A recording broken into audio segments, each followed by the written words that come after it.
Hello everyone. In today's video I'm going to teach you how can delete someone's comment on your post, since some people be commenting uncomfortable things on your post.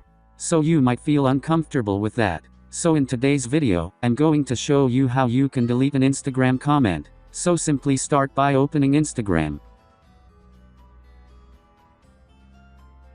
And now that Instagram is open, you can see that we have our home section area. So simply go on your menu profile.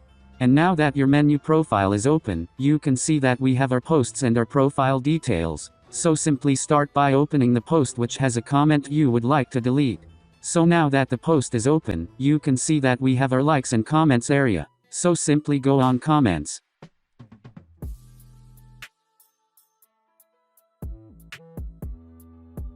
And now simply come and then find the comment you would like to delete.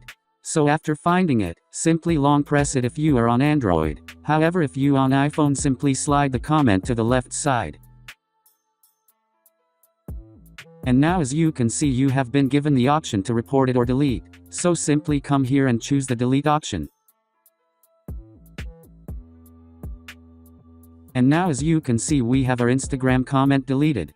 So from now on you can manage your comments on posts however you want. So that was it for today. Thanks for watching, and if you are new, please make sure you subscribe.